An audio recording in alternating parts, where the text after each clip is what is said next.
Buenas tardes, hermanos. Espero que se encuentren muy gozosos, como siempre, este sábado. Saludamos a todos los hermanos que nos se disponen a escuchar esta enseñanza con nosotros en directo, como a nosotros, hermanos, que nos escucharán a través de la semana o más adelante. Pregunto, ¿quieres crecer en Cristo Jesús? La Biblia nos enseña en Efesios 4, del 10 al 13, lo siguiente. El que descendió es el mismo que también subió por encima de todos los cielos para llenarlo todo. Y él mismo constituyó a unos apóstoles, a otros profetas, a otros evangelistas, a otros pastores y maestros, a fin de perfeccionar a los santos para la obra del ministerio, para la edificación del cuerpo de Cristo, hasta que todos lleguen a la unidad de la fe y del conocimiento del Hijo de Dios, a un varón perfecto a la medida de la estatura de la plenitud de Cristo. La actitud que veíamos en muchas iglesias en la era la de traer cantidad de personas al altar para que aceptaran a Jesucristo como Salvador. Esto, sin lugar a dudas, es muy bueno, pero debemos preguntarnos, ¿han entendido bien el mensaje de salvación antes de dar este paso? Y después, ¿cuál es el próximo paso? ¿Hay algo que el nuevo creyente necesita hacer? Claro que sí. Por regla general, después de este llamamiento, se le da un abrazo a las personas que respondieron a abrir el corazón al Señor y se les felicita y muchas veces se dejan abandonadas sin prestarle la mínima ayuda en esta nueva vida que acaba de empezar, la cual es totalmente nueva para él o para ella. Cuando un bebé nace, es totalmente indefenso, incapaz de valerse por sí mismo. Sus padres lo alimentan, lo bañan, lo visten y le hacen todo lo necesario para mantenerlo vivo. A medida que crece, le enseñan a caminar, a hablar y a hacer cosas que antes él no podía hacer. Y así continúa su desarrollo físico e intelectual hasta que llega a la edad adulta. De igual manera, en el aspecto espiritual, esa persona que aceptó a Jesucristo como Salvador es un bebé recién nacido. Ciertamente es salva y cuando parte de este mundo irá al cielo por la eternidad. Pero hay algo más que Dios espera de esta persona. Tiene que crecer espiritualmente. El pasaje de hoy nos enseña que el propósito final de Dios es que todos lleguemos a la unidad de la fe y del conocimiento del Hijo de Dios, a un varón perfecto a la medida de la estatura de la plenitud de Cristo. Llegar a esta estatura espiritual debe ser la meta de todo cristiano. Es nuestro deber instruir al nuevo creyente a lograr este crecimiento espiritual por medio de un proceso que consiste en pasar tiempo en oración y la lectura de la Biblia diariamente. Ser obediente a las enseñanzas de esta palabra y aplicarlas a su vida. Y si no podemos congregarnos en los templos, pues hacerlo por medio de las redes sociales y servir a Dios prestando su servicio a todos aquellos que lo necesitan. Debemos enseñarle que procure con diligencia presentarse a Dios aprobado como obrero que no tiene de qué avergonzarse, que usa bien la palabra de verdad. Debemos decirle que necesita fortalecerse en el Señor y en el poder de su fuerza. Alguien debe mencionarle que le esperan momentos difíciles y que va a encontrarse en medio de una guerra espiritual por la cual tiene que vestirse de toda la armadura de Dios para que pueda estar firme contra las acechanzas del enemigo, así obtener la victoria. Este proceso de crecimiento espiritual es llevado a cabo por el Espíritu Santo, pero requiere la participación del creyente. En la relación que entablamos con Dios después de nuestra salvación, Él espera que de nosotros un esfuerzo, como dijera a Josué, mira que te mando a que te esfuerces y seas valiente. Entonces, retomo la pregunta. ¿Quieres crecer en Cristo Jesús? Esfuérzate y sé valiente, sé obediente, sigue al pie de la letra las instrucciones de la palabra de Dios cada día de tu vida y verás cómo todas las cosas que te rodean cambiarán y aumentarás en la estatura espiritual para llegar a Cristo Jesús. Vamos a orar. Oro una vez más, Padre Santo. Sabes que mi anhelo es crecer y madurar espiritualmente hasta llegar a la medida de la estatura de tu Hijo Jesucristo. Por favor, ayúdanos en este proceso para que nuestro propósito sea una realidad en nuestras vidas. Eso te lo pedimos en el nombre de nuestro Señor Jesucristo. Amén, amén, amén. Los dejo una vez más en compañía de nuestro amadísimo pastor John. Y buenas tardes a todos, hermanos. Damos gracias a Dios por sus vidas. Damos gracias a Dios por estar nosotros en la presencia de nuestro Señor Jesucristo y porque Él nos tiene en su mano definitivamente, porque es lo que venimos aprendiendo constantemente a cómo descansar en su presencia, cómo apoyarnos en su palabra. Su palabra es vida, su palabra es poderosa. Cuando nosotros empezamos a encuadrar nuestros pensamientos y dejamos que su palabra nos afecte mentalmente, nos afecte en la manera de pensar, por lo tanto de proceder, por lo tanto de creer, pues entonces estamos cobrando nueva vida en Cristo Jesús. Eso es lo que significa ese término. Hemos venido hablando, pues, cómo utilizar la palabra, cómo vivir esa palabra de Dios, cómo identificarnos con ella, y cómo experimentar esas bendiciones, cómo experimentar todo lo que Dios dice sobre sus promesas. Y, y hoy tiene que ver, bueno, toda la palabra en sí es es un solo compendio, es un solo tema, es Cristo. eh, y la idea es entender quién es Cristo, entender quién es Dios, conocerlo, saber lo que Él quiere, pretender alcanzar esa fe, como estaba hablando ahora Cielo, que lleguemos a una plenitud en esa fe que es la que el Señor espera que nosotros desarrollemos. Entonces, cuando esto hacemos, hermano, pues podemos experimentar realmente el poder de la palabra de Dios y experimentar el poder del Espíritu Santo que mora en nosotros. Amén. Está morando en nosotros, porque todo esto recuerde que todo esto es por fe. Entonces, hay que creer y experimentar por medio de lo que se cree el poder del Espíritu Santo. Hoy vamos a entender un poco más lo que esto significa. Creer, y en el creer experimentar por consecuencia el poder del Espíritu Santo que mora en el creyente. Entonces, el objetivo de todas estas transmisiones compartiendo la palabra de Dios es ayudarlo a usted, a las personas que nos escuchan, a despertar la fe en Dios. Porque no es lo mismo decir yo creo en Dios a decir yo creo a Dios, ¿sí? Entonces, la palabra es muy fácil, advierte que todo el mundo cree en Dios, hasta Satanás cree en Dios y por eso él tiembla, porque sabe quién es. El punto es conocerlo, amén. Y se conoce a través de creer en lo que él dice, al punto de que para mí, como creyente, se convierte en algo primordial, exclusivo, de querer conocer al Señor a través de su palabra, conocer lo que Él quiere y conocer sus promesas y empezar a vivir conforme a lo que Él me enseña, que no es ley, que no es procedimientos, sino que es su deseo para mí, deseo de bienestar, como dice la Biblia, que lo hemos visto en estos días. Tengo pensamientos de bienestar para ustedes, no de mal. Entonces, pues, ¿y cuáles son esos pensamientos? ¿En qué consisten? Pues ahí están escritos, hermano.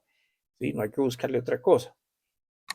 Entonces, el objetivo es que podamos entender, que usted pueda entender, que pueda comprender, conocer lo que Dios quiere que conozcamos de Él, que es a través de lo escrito, la Biblia, por mandamiento suyo en los hombres usados para ello. Es decir, Dios escogió a unos hombres que fueron los autores materiales, les inspiró lo que tenían que escribir y ellos escribieron lo que nosotros podemos hoy leer, cada uno en su momento, en su tiempo, en su ubicación geográfica, escribió lo que el Señor les dio para escribir.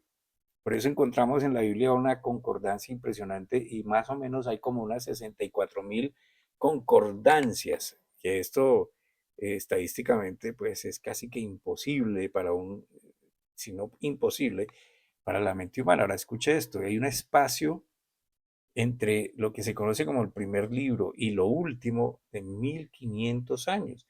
En ese periodo fueron escritas todas las cartas, todos los libros que encontramos hoy en un solo libro, y por eso se llama la Biblia, que en griego es biblios, significa un conjunto de libros.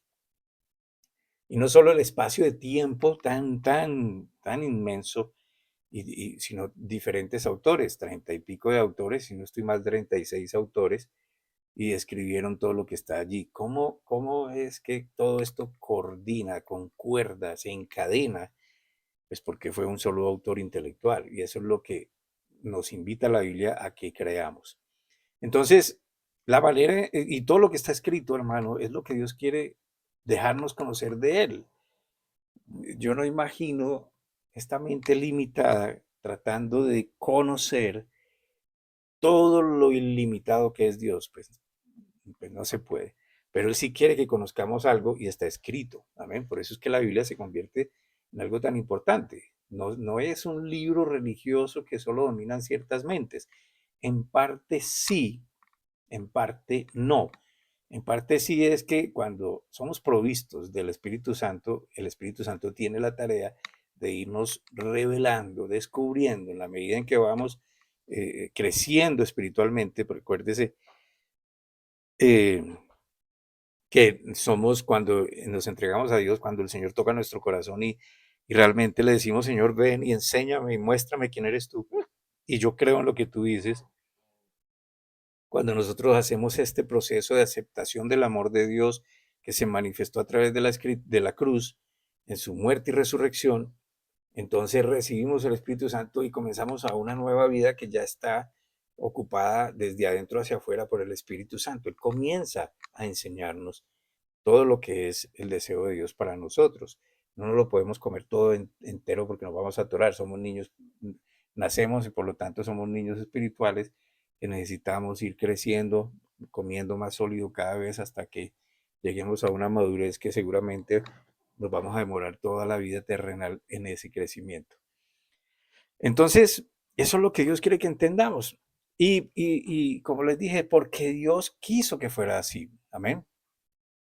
Entonces, cuando nosotros vemos que Dios usó a estos hombres para escribir, porque Dios lo dispuso así, amén, de esa manera, entienda usted la razón por la cual fue creado, entienda usted el deseo de Dios para su vida y entienda usted la gran revelación de lo que Él tiene preparado para los que deciden creerle y vivir como Él enseñó una vez que nosotros dejamos este cuerpo. Amén. Vivir como Él enseña está afectado porque entendemos el amor de Dios. Entonces, eso es como un amor correspondido. Si yo entiendo lo que Él hizo por amor a mí, eh, pues yo deseo conocer a esta persona, yo deseo confiar en esta persona, yo quiero estar allí con esta persona, yo quiero disfrutar la presencia de esa persona que estuvo dispuesta a pagar por mí semejante precio. Amén. Entonces la intención es que nosotros aprendamos a depender de Dios a tal punto que su principal recurso, que es el recurso de Él para nosotros, que es el Espíritu Santo, que es a la vez el poder de Dios en nosotros, sea liberado en nuestra propia vida como en favor también de los demás. El Espíritu Santo no está solamente para que nosotros lo disfrutemos, sino para que una vez entendamos lo principal, podamos extenderlo a los demás con poder. Entonces, al tener una revelación y entendimiento de cómo Dios proporcionó lo necesario para el perdón de esos pecados de cada persona, a través de la obra redentora consumada en Jesucristo, trae todo lo indispensable de manera sobrenatural, como es Dios, y usted puede vivir su vida en este mundo en victoria sobre todo lo que lo aqueja, porque es ahora Él gobernando en su vida y transmitiendo o manifestando esa victoria que Él logró en la cruz hacia afuera. Amén. Entonces, voy a tratar de dejar esto más fácil porque sé que a veces hay cositas que no se cogen tan fácil. Voy a tratar de explicar en otras palabras todo lo que he dicho hasta ahora y es aprender a descansar de todas estas aflicciones que nosotros vivimos en este mundo, aun cuando algunas de ellas quieran permanecer en nuestros cuerpos, como lo es, por ejemplo, una enfermedad determinada. Y es aún en medio de todos estos procesos, de estos casos, de cualquier complejidad, poder aprender a descansar en Él, sabiendo, porque ya sabemos quién es y ya sabemos lo que hizo en favor de nosotros. Entonces, la razón es porque el Señor comienza a forjar en nuestra mente, a través de ese entendimiento de su voluntad, la seguridad de que la vida no está limitada a lo que nosotros estamos viviendo ahora. O sea, esto es apenas el milímetro de la regla, esta parte de la vida, estar aquí. Esto es como el milímetro, el resto, la eternidad, es lo que sigue. Entonces, conocer la verdad, el propósito de Dios para nosotros, abrazar esa verdad plenamente, nos libra y permite a la vez prosperar en todos los sentidos de la vida sin que nos encadenemos a las riquezas terrenales, porque eso es lo que todo el mundo cree que ahí está la plenitud de la vida, ¿sí? En obtener riquezas y acumular riquezas y comprar todo lo que se quiera con ellas, ir a todas partes. Y eso es lo que entendemos que es la vida cuando resulta que todo eso es pasajero. ¿Y qué pasa después? ¿Y qué pasa si eso no está? Entonces ciertos privilegiados lo pueden tener y otros no. En fin, entonces no tenemos que vivir una vida rodeada de miseria tampoco, porque eso es otra doctrina, pero y sobre todo que lo usan en la política también, pero para manipular. No, Dios quiere que vivamos a plenitud, aún en esta vida, sin aferrarnos a lo que no sirve, a lo que no es lo que es pasajero. Que no nos aferremos a nada porque todo eso se tiene que quedar. Ahora, por otro lado, aun cuando aprender a comprender que el Espíritu Santo nos guía, nos enseña e interviene por nuestras necesidades, nos cuesta creer que ahí está el Espíritu Santo en primera instancia, nos cuesta creer que nos está guiando, nos cuesta entender que Él nos puede enseñar, porque simplemente es Espíritu, porque todo esto es por medio de la fe, no por medio de mi esfuerzo intelectual, mi capacidad, mi fortaleza, mi astucia, mi posición, etcétera, no es por lo que yo pueda sentir de parte de Dios, sino por la fe. La fe no es por lo que vemos como evidencia inmediata, como algo probable, ni tampoco por lo que nosotros podamos llegar a experimentar emocionalmente en nuestro cuerpo. Recuerde la definición de fe que nos enseña la palabra y piense en esto, medite en esto. Obviamente estamos hablando en el contexto de Dios, ¿no? No el hombre, no en el contexto humano, en el contexto de Dios. ¿Qué es la fe? Partiendo de Él y hacia Él. Entonces Hebreos 11:1 nos dice, por cierto, la fe es la certeza de lo que se espera, la, es esperar lo que no se ve. Por cierto, la fe es la certeza de lo que se espera, es esperar lo que no se ve. Entonces la fe no consiste en esperar lo que se ve, amén, ni se tiene certeza en lo que sus sentidos le enseñan. Es con base en quién es Dios, su capacidad, su bondad, su sabiduría. Por eso es importante que usted mismo defina quién es Dios para usted. Amén. Nosotros estamos hablando en este contexto del creador del universo, el único Dios, el que describe la Biblia. Entonces también el entender la verdad nos lleva a experimentar la sanidad de nuestra alma. Podemos empezar a cambiar estas estructuras, estas fortalezas que tenemos allí por causa de muchas cosas en nuestra niñez, en nuestra juventud, por heridas que nos hicieron, por enseñanzas que aprendimos simplemente tradicionalmente. Eh, entonces sanamos nuestra alma, amén, y nos lleva a esa experiencia de yo no soy ya lo que yo pensaba que yo era, lo que yo pensaba que era verdad, no es en verdad, obviamente estoy hablando de casi todo. Y también la sanidad de nuestros cuerpos, liberándonos de malos hábitos, siendo ese testimonio que enseña la gloria de Dios a otros por la forma en que Él va tratándonos en todo sentido, en todo nuestro ser. Ahora bien, y por favor escuche bien porque no quiero enviar un mensaje equivocado acá.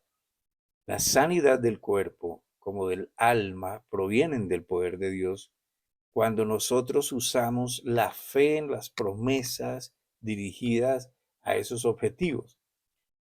Ahora, esto tampoco es algo automático, aunque a veces Dios obra automáticamente. Nosotros vemos, por ejemplo, en los evangelios cómo el Señor hablaba la palabra y la gente era sana.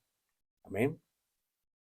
Era de inmediato, pero en otros casos podemos ver que se toma un poquito más de tiempo. Ahora, todo esto es por fe, hermano. Yo quisiera realmente cada vez que ore por un enfermo, que ese enfermo se sanara.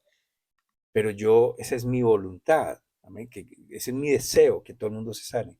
Pero Dios sabe lo que va a hacer con cada persona y cómo lo va a hacer. Entonces uno simplemente acepta la voluntad de Dios porque entiende que Dios quiere lo mejor para nosotros. Entonces no es algo que se dé de una manera automática, sino más bien es un estilo de vida correcto que aprendemos a vivir desechando la mentira y el engaño de Satanás que nos dice que lo malo es bueno y que lo bueno es malo. Amén.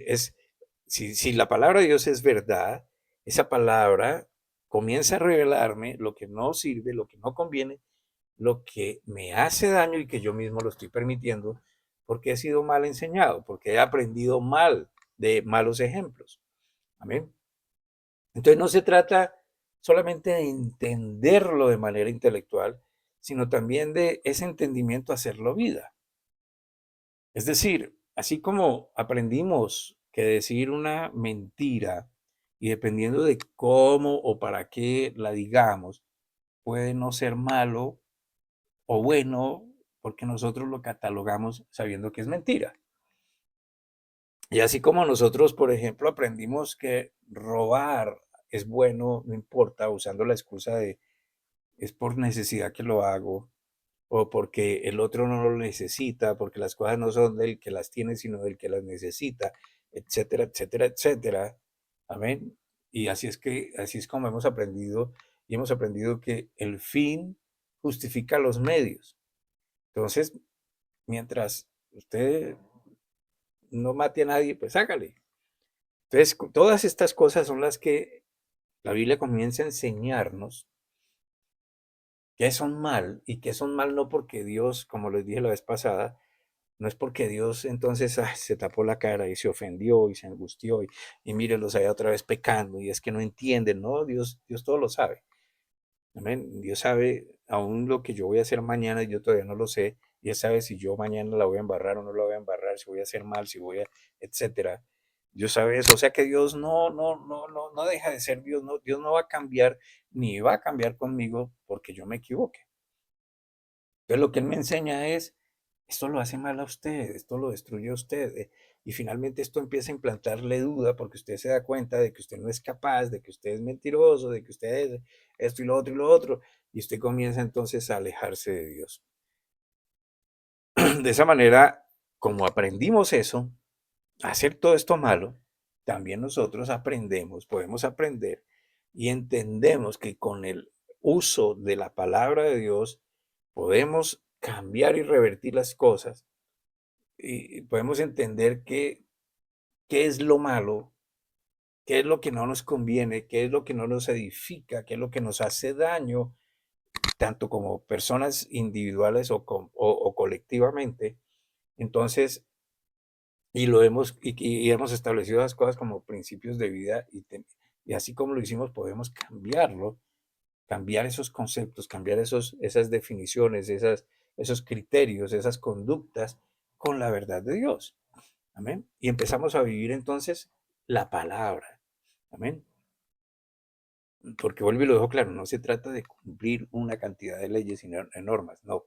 Se trata de que el que dio la vida por mí, pagó por mí, pues quiere lo mejor para mí. Entonces le pongo atención y entonces cuando le pongo atención atentamente, mi conducta cambia, mi pensamiento. Seguramente vamos a volver a fallar, nos vamos a equivocar. Pero el punto no es que no nos equivoquemos, el punto es que entre más usemos la palabra, menos nos equivoquemos. Por eso es indispensable que todos entendamos, todos entiendan que hemos sido perdonados de esas cosas las cuales la Biblia llama pecado. Mi definición personal de pecado es todo aquello que yo mismo permito que me haga daño en forma espiritual, en forma intelectual, emocional, sentimental, corporalmente. O sea que el pecado realmente me afecta es a mí. El pecado no afecta a Dios. El pecado es el arma de Satanás que quiere que nosotros creamos, que quiere que nosotros usemos y que lo hemos creído para no solo acabarnos como lo más preciado creado por Dios, sino que nos aparta de él, del objetivo de Dios. El pecado no daña a Dios, como les dije, no lo impresiona, hermano, ni lo decepciona, porque Él sabe todas las cosas y Él es perfecto. Al contrario, como Él entiende y Él sabe cómo nos tiene el pecado, por eso Él vino en forma de hombre a dar su vida por nosotros para liberarnos por medio del conocimiento de la verdad de ese pecado, de las consecuencias de ese pecado. Pero sí le desagrada el pecado en el punto de que nos daña y cuando nos daña, nosotros somos el objeto de su amor en toda la creación. Es lo que Él más ama de toda su creación. Entonces tampoco consiste en aceptar mentalmente, intelectualmente, que Dios perdona nuestros pecados. Amén.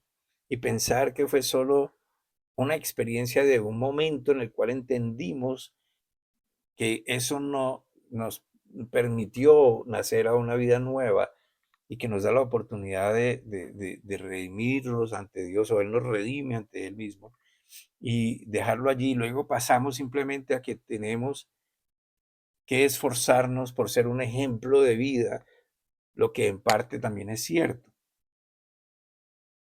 Pero nunca debemos olvidar que la gracia de Dios es permanente, es todo el tiempo. No es momentánea, no es por un momento emocional fuerte, no se acabó ahí, no es simplemente entender que ya fui perdonado, sino vivir la consecuencia del haber sido perdonado, el saberse perdonado. Porque si en esa gracia, y eso se llama gracia, en esa gracia permanente volvemos al lugar donde estábamos, cuando la dejamos de un lado, pues no estamos logrando el objetivo. Pero si en esa gracia permanente nos mantenemos, y eso es la certidumbre de la verdad de Dios aplicada en mi vida, pues avanzamos mucho más. El asunto es que tenemos nosotros todavía, y aquí hay que hacer una diferencia. Amén. Todavía tenemos un cuerpo, una carne que no se convierte. Ahora, cuando hablamos de cuerpo de carne, no es exactamente este cuerpo, esto que vemos aquí, sino lo que está ligado al cuerpo. Cuando la Biblia habla de la carne, dependiendo del contexto en que hable de la carne, y en este contexto es hablando de lo que ocasiona que pequemos, se refiere a esa parte humana que vemos, que existe, que está viciada y que tiende a hacer lo malo aun cuando su mente no lo desea. Esa mente que se distrae, que duda, que se aleja y que se concentra algunas veces en la vida que se acostumbró a vivir como siempre lo hizo. Vamos a tratar de ilustrarlo con una escritura. Amén. Lo que estoy queriendo explicar acá. Y vamos a Mateo, a Marcos, capítulo 14. En Marcos 14 vamos a leer versículos 32 y luego pasamos del 37 al 41.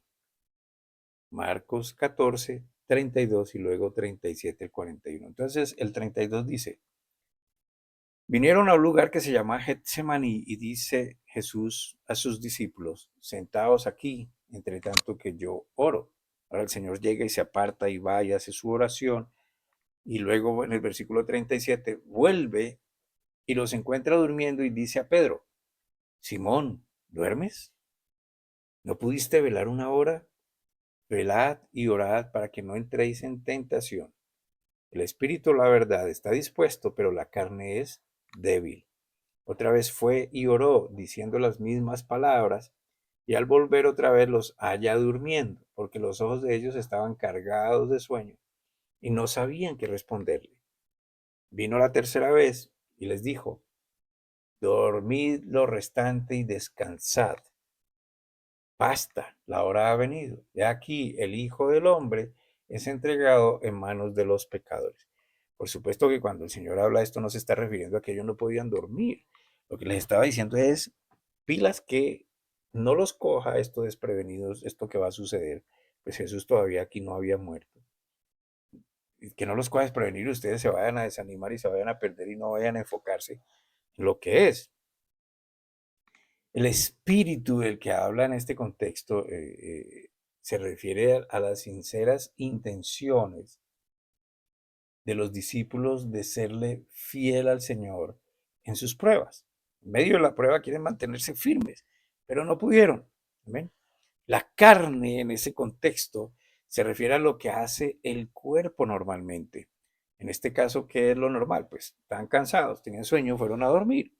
Cuando no es gobernada por la mente del individuo por hacer algo sobrenormal o sobrenatural. Entonces, en este caso, quedarse despierto a pesar del sueño pesado para que la persona en ese cuerpo se ocupe en oración persistente. Entonces, esto es dominar el cuerpo. ¿Amén? Pero hay debilidad. Entonces, la conciencia del perdón, y fíjense que el Señor no los reprende aquí porque ellos estuvieron cansados. Amén. Les enseña algo más. Entonces, la conciencia del perdón de pecados, cuando yo entiendo que he sido perdonado, y he sido perdonado porque esa es la voluntad de Dios, debe estar siempre activa en la mente de las personas cuando ellos dicen creer a Dios. ¿Por qué es tan importante? La conciencia del perdón de pecados, cuando yo tengo esto presente, cuando está activo, cuando yo sé y llega la debilidad, esto no me aparta de Dios. Esa debilidad no es suficiente para que yo siga perseverando, no es suficiente para que yo me desanime, no es suficiente porque no es basado en mi fuerza, en mi poder, en mi voluntad, sino en lo que Él hizo. Entonces yo sigo con la conciencia de lo que Él hizo y esto me impulsa a seguir adelante. He tenido charlas últimamente con algunas personas y creo que esta explicación es importante, porque muchos siguen sentados en el viejo pacto, es decir, en algo que se sostenía solamente en el cumplimiento de leyes, de normas, que en últimas eran difíciles de cumplir, y esto llevaba a una vida de falsedad o puede llevar a una vida de falsedad, a una vida de hipocresía, porque se convirtió en algo más de apariencia que en algo que transforme sus vidas.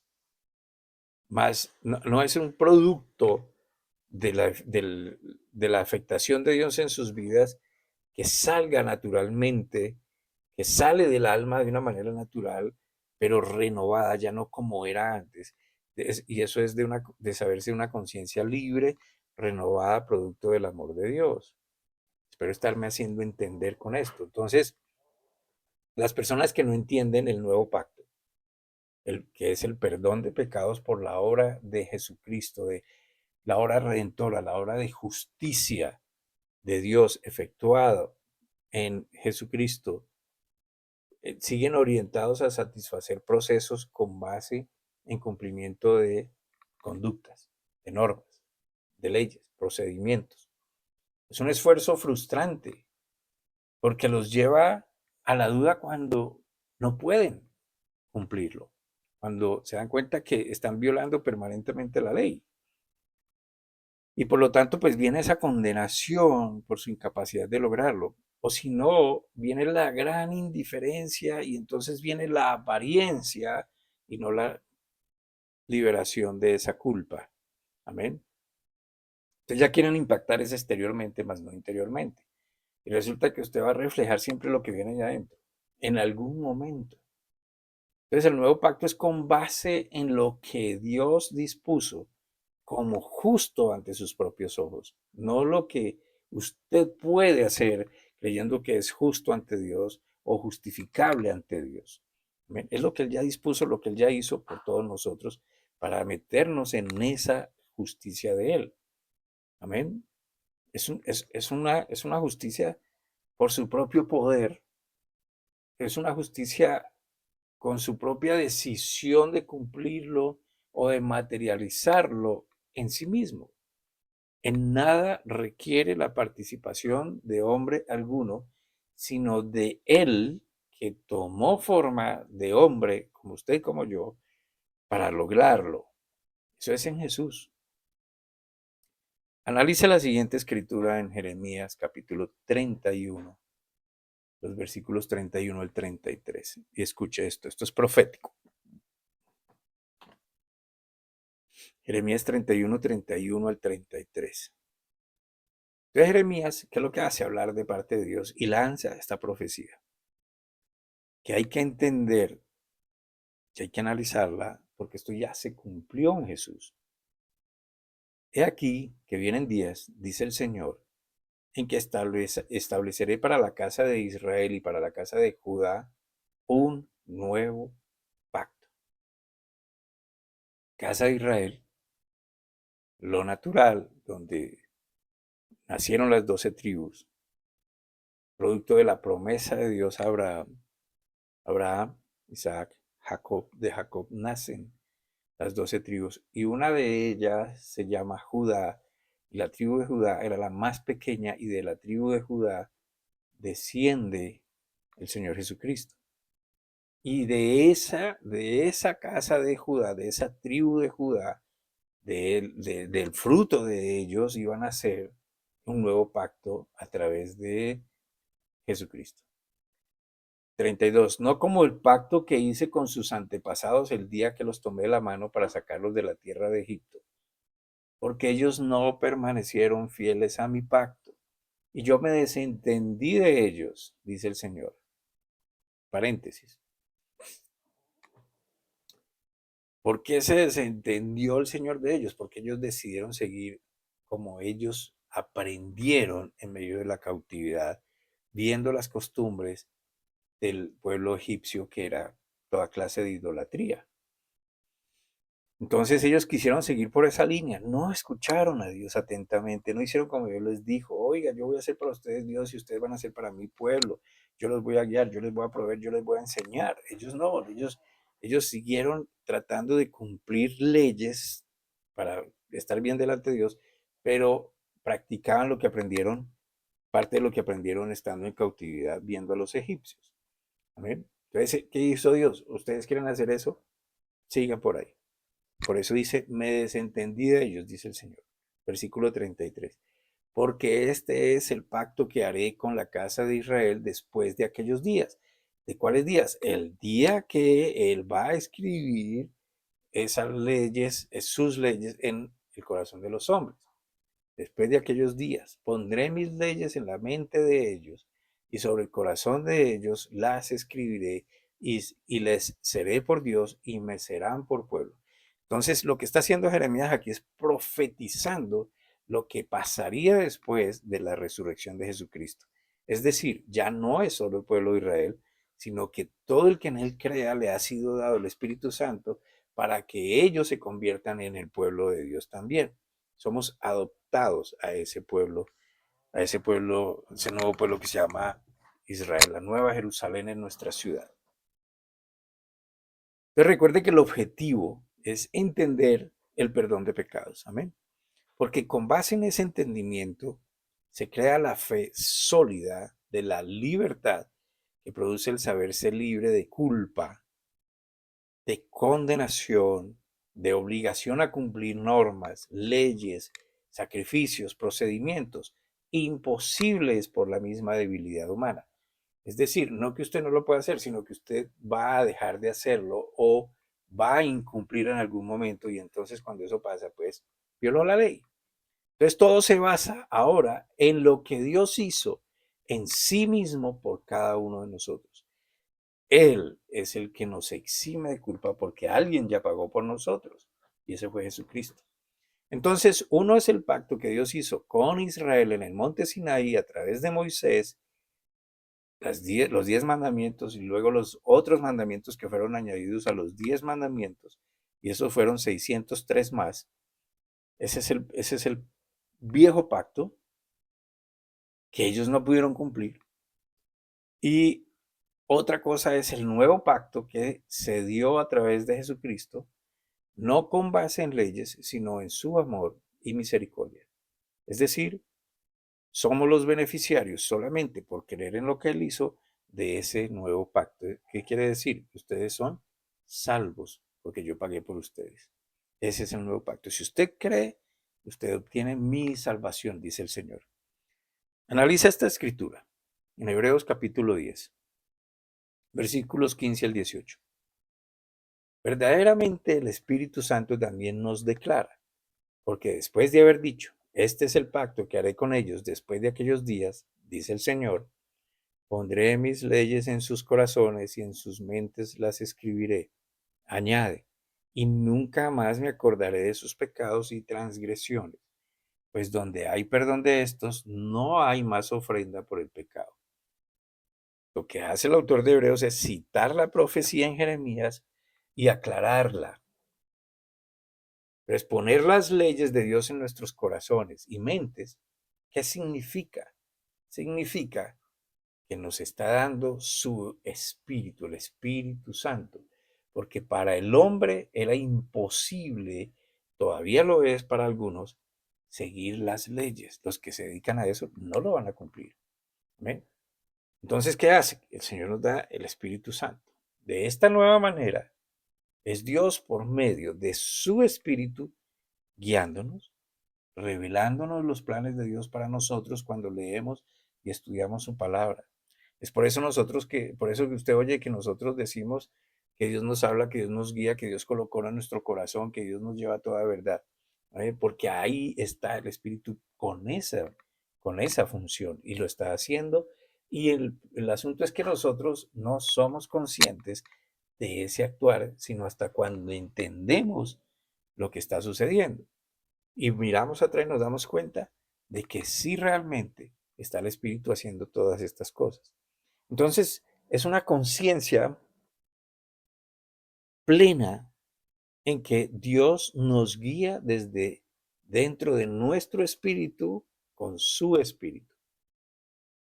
Es conciencia, no es con base en, no, a mí no me parece o sí me parece, no es con base en su intelecto, no es con base en, es que sentí la presencia, no es con base en sus sentimientos, no es con base, es que experimenté y estoy experimentando esa paz y estoy experimentando ese gozo y después ya no hay nada, no es con base en emociones, también es con base en conciencia, en certeza, en entendimiento de lo que Él ya hizo. Por eso es tan importante entender el perdón de pecados. Entonces, por otro lado, cuando Dios dice proféticamente, y se cumplió en Jesús, les seré por Dios y me serán por pueblo, ¿qué significa esto? Significa que Él se convierte en nuestro Padre. Ya no es un Dios que está por allá sentado en una silla, que está esperando que le embarremos para caernos encima. Es un Dios tan ocupado que tiene tantos problemas por resolver que a mí no me escucha. No, no, no. Es Padre. Él viene a ser Padre nuestro, no solo como una referencia, sino un Padre con todo su sentido paternal. Es decir, no nos faltará nada porque papá se ocupa. Podemos tener plena confianza de su amor, porque sé que Él me amó y me sigue amando, en su misericordia, una misericordia que es permanente. Entiendo cómo Él me ama y me perdona y no se vence y Él es fiel a su palabra y Él no me deja. Su protección infinita, porque Él está ahí como papá protegiéndonos de todas las cosas, aunque a veces nosotros nos salimos de esa protección y a quien pudimos acudir en todo momento como un padre que nos ama, nos abraza. Todo implica un tratamiento diferente con base en el conocimiento en la intimidad. Amén. Conocimiento, me relaciono con Él, sé quién es, sé lo que quiere, sé lo que piensa, sé cuál es su propósito, sé qué es lo que quiere conmigo. Y eso, por supuesto, es notorio a los ojos de los demás. Los demás comienzan a ver la diferencia. Como dicen Malaquías, te vas a convertir en tierra deseable. Aunque los demás gozan de todas las misericordias de Dios cada día, es decir, el sol, la luna, las estrellas, la lluvia, está ahí permanentemente. La tierra sigue dando frutos, nos da la capacidad de vivir, pero el trato con los hijos es diferente. Ahora, a razón de todo lo anterior que hemos visto, viene una gran verdad, una afirmación de Dios para el mundo entero. Escuche esto, en Jeremías capítulo 31, versículo 34. Y no enseñará más ninguno a su prójimo ni ninguno a su hermano diciendo, conoce a Jehová, porque todos me conocerán. El del más pequeño de ellos hasta el más grande, dice Jehová, porque perdonaré la maldad de ellos y no me acordaré más de su pecado. Pues cuando hay un correcto entendimiento de lo que Jesucristo ha hecho en la cruz y luego de la cruz por toda la humanidad, comienza un nuevo proceder del que casi nosotros no somos conscientes. Pero en la medida que seguimos avanzando, afianzándonos en ese conocimiento de la palabra de Dios, todo comienza a encajar. Empieza a aclararse el entendimiento, la comprensión, el conocimiento de Dios. Amén. Y entonces todo va dándole un sentido.